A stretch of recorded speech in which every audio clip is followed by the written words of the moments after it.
আজকে একটা সিদ্ধ করা আমের জুস দেখাবো। আমাদের গাছের আম পেড়ে নিয়েছি, সিদ্ধ করে নিয়েছি, এটা ছাড়িয়ে একটা জুস দেখাবো। আম কটা ছাড়িয়ে নিয়েছি, ছাড়িয়ে এইভাবে আমি সব বের করে নেব। এভাবে সব কটা বের করে নেব। খুব গরম।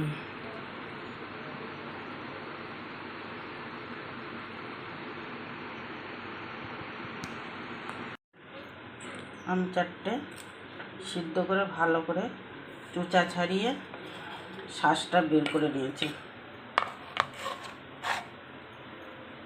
এর মধ্যে দেব চিনি, লবণ, ধনে জিরের গুঁড়ো, এটা ঢেলে দেব।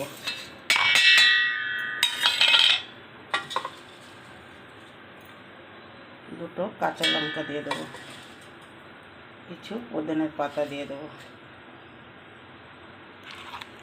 এটা উঠিয়ে উঠিয়ে এর মধ্যে ঢেলে দেব।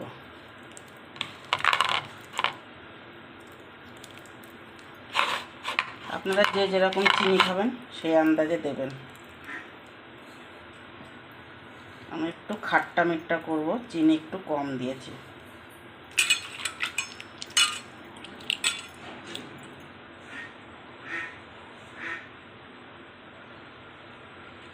সবকটাতে আমি মিক্সচারে পিষিয়ে নেব।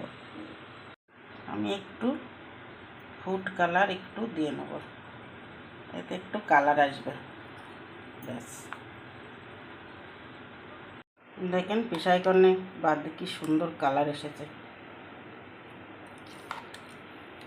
আপনারা চাইলে দিতে পারেন কালার, না চাইলে না দিতে পারেন।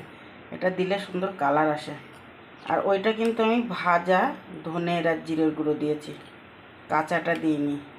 আগে ভেজে নিয়েছিলাম, তারপরে দিয়েছি এটা। এখন এটা ঠান্ডা জলের সঙ্গে গুলিয়ে নেব।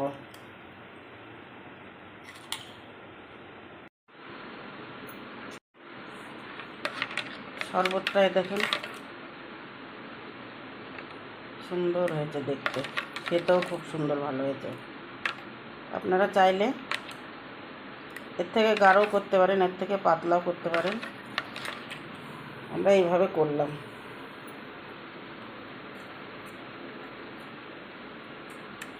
খেয়ে দেখো তো বৌমা কেমন হয়েছে।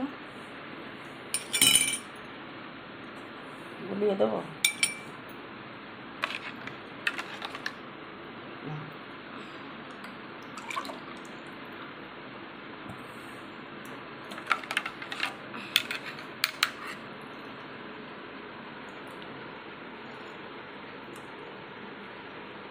খাট্টা মিট্টা করেছি, খুব মিষ্টি করিনি। ভালো হয়েছে। এটা গরমের জন্য খুবই ভালো। এই গরমে রোদ্দুরের মধ্যে থেকে আসলে খেতে পারেন। টক মিষ্টি আপনারা আপনাদের মতো করে দেবেন। এটা একটু টক মিষ্টি হয়েছে, মানে কম হয়েছে, কিন্তু যার মুখে যেমন ভালো লাগে সেইভাবে করবেন। আর এটা গরমের জন্য খুবই ভালো।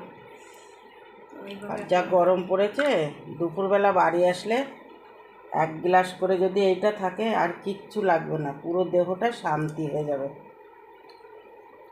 এ বাপ্পা খাবি? বাপ্পা এই জুস খাবি? খা, গরম কেটে যাবে। অনেক সুন্দর খেতে দেখ হয়েছে।